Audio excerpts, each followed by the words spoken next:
If you have no friends right now, society says something's wrong with you. You're too picky, too quiet, too weird. But what if I told you the opposite is true? What if having fewer friends is actually a sign that your brain works on a higher level than most people? Stick around, because by the end of this video, you're going to see yourself completely differently. We live in a world obsessed with followers, likes, and being popular. But what about the people who don't have friends? Are they broken? Lonely? Failures? Or do they have qualities most people spend their whole lives trying to develop? Here's the truth. Having fewer friends doesn't mean you're incapable of connection. Psychology shows it often means the opposite. People with smaller social circles process relationships differently. They think deeper, feel more intensely, and need more substance from their connections. And in a world built on surface-level interactions, that makes socializing feel like an uphill battle. Today, I'm breaking down 9 psychological reasons why some people naturally walk alone. And I promise you, at least one of these is going to hit so close to home, you'll feel seen for the first time in years. Point number 1. You can spot fake energy from a mile away. Let's start with something you've probably felt 1,000 times. You're at a party, a work event, or just out somewhere. Someone walks up with this big smile, super friendly, asking how you've been. And immediately, within seconds, something in your gut says, this person is full of it. You're not imagining it. Your brain is picking up on micro-signals most people completely miss. The way their smile doesn't quite reach their eyes. How their tone sounds just slightly off. The fact that they're already scanning the room for someone else while pretending to listen to you. Research in social psychology backs this up. People with high emotional awareness are far more sensitive to inauthenticity. It's like you've got a built-in fake detector, and once it goes off, you can't ignore it. Here's the problem. Most social interaction is performative. People wear masks. They say things they don't mean. They're nice because they're supposed to be, not because they actually care. And for you, that feels worse than being alone. It's exhausting, draining. So instead of forcing yourself into those spaces, you pull back. You'd rather have silence than fake conversation. And that's not antisocial. That's self-preservation. Most people think you're being picky or judgmental, but you're not. You're just protecting your peace from people who would drain it. And honestly, that's a strength most people wish they had. But there's another reason staying quiet feels easier. Point number 2. Small talk feels like torture. Quick question. When was the last time you genuinely enjoyed a conversation about the weather? Yeah, I didn't think so. Here's the thing. For most people, small talk is easy. It's comfortable. Hey, how's it going? Got any plans this weekend? Did you see that game? It's how friendships start. It's how people connect. But for you, it feels empty, pointless. Like you're wasting precious time talking about nothing when you could be talking about something real. You don't want to talk at people. You want to talk with them, about ideas that matter, dreams, fears, what drives them, what keeps them up at night, the kind of conversations that leave you thinking for days afterward. Small talk doesn't engage your brain because you're wired for depth. Psychology calls this depth-seeking behavior. Your mind craves substance the way some people crave social interaction. And when most conversations stay on the surface, you shut down, you stop trying. Because pretending to care about meaningless topics is more exhausting than just staying quiet.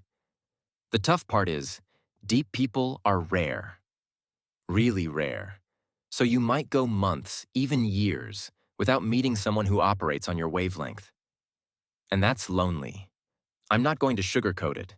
It's really, really lonely. But here's what I need you to understand. You're not looking for acquaintances. You're looking for people who feel like home. And until you find that, silence feels safer than settling for shallow connections. The world might call you antisocial, but you're not. You're just anti-surface level relationships. There's a huge difference. And speaking of differences, this next one explains why socializing feels like running a marathon. Point number 3. Social interaction literally drains your battery. Let me paint you a picture. Your friend calls and says, "Hey, we're all going out tonight. You should come." And your first thought isn't excitement. It's, "Okay, but how exhausted will I be tomorrow?" Psychology calls this high sensory processing sensitivity. Your brain processes more data in social situations than the average person. Every conversation costs you something. And the more people around you, the faster your battery drains. So after a few hours, sometimes after just one conversation, you're completely wiped out. Not physically tired, but mentally and emotionally drained. And you need to be completely alone to recharge. But it's not just about energy. There's something from your past that's making you extra careful. Point number 4. Past hurts made you cautious, and that's actually wise. Let's talk about trust for a second. Because if you struggle to make friends, there's probably a reason you're guarded. Think back. Maybe you had a best friend growing up who turned on you out of nowhere. Maybe you shared something personal and it got spread around.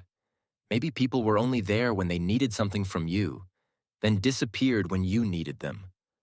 Whatever it was, your brain remembers. It logged that pain. And now, even when someone new seems nice, there's this little voice in the back of your head whispering, "Yeah, but for how long?" That's not you being negative or paranoid. That's your brain protecting you based on pattern recognition. Here's what happens psychologically. When trust gets broken, especially multiple times, your brain develops what researchers call a trust threshold. It's like scar tissue. The wound heals, but the area becomes tougher, more protective. So now when you meet someone new, your brain runs background checks you're not even aware of. But there's something else going on that most people never talk about. Point number 5. You overthink every single interaction. Okay, be honest. Do you replay conversations in your head hours, sometimes days, after they happen? You said something in a group setting, and now it's 2 a.m., and you're lying in bed thinking, "Why did I say it like that? Did they think I was weird? Should I have just stayed quiet?" If that sounds familiar, you're not alone. People who struggle with friendships often have incredibly active, self-aware minds. You're constantly analyzing how you came across, what they might have thought, whether you said too much or not enough. Psychologists call this social rumination, and it's super common in people who care deeply about how they're perceived. Here's the problem. It turns every interaction into a performance. You're not just being yourself and enjoying the moment. You're in your head the whole time, evaluating every word, every gesture, every facial expression. Most people don't do this. They say what they say and move on. But your brain doesn't work like that. You feel everything more intensely. You notice things others miss. And that sensitivity, while it makes you thoughtful and aware, also makes socializing exponentially harder. Because instead of relaxing, you're running a constant self-critique in the background. And eventually, that gets exhausting. So yeah, maybe you go quiet in groups. Maybe you avoid situations where you'll be put on the spot. But it's not because you're awkward or socially inept. It's because your brain is working overtime analyzing everything, and sometimes the mental load is just too much. So if you're sitting here right now with no friends, or just one or two, let me say this as clearly as I can. There is nothing wrong with you. Your brain just works differently. You can't tolerate fake people. You need depth, not small talk. You've been hurt before, so you're careful now. You get drained faster than others. You overthink everything. You've always felt different, and you refuse to settle for surface-level connections just to avoid being alone.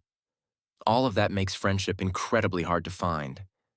I won't lie to you about that, but it also means something important. When you do find your people, the ones who match your energy, who crave the same depth, who don't drain you, those connections will be deeper and more meaningful than what most people experience in their entire lives.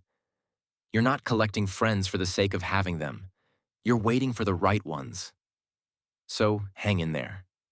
You're doing way better than you think. If this video made you feel seen, Do me a favor. Drop a comment and tell me which point hit you hardest. I read every single one. And if you want more psychology content that doesn't just tell you to be more social, but actually explains how your mind works, hit that subscribe button. The next video might be exactly what you need to hear right now.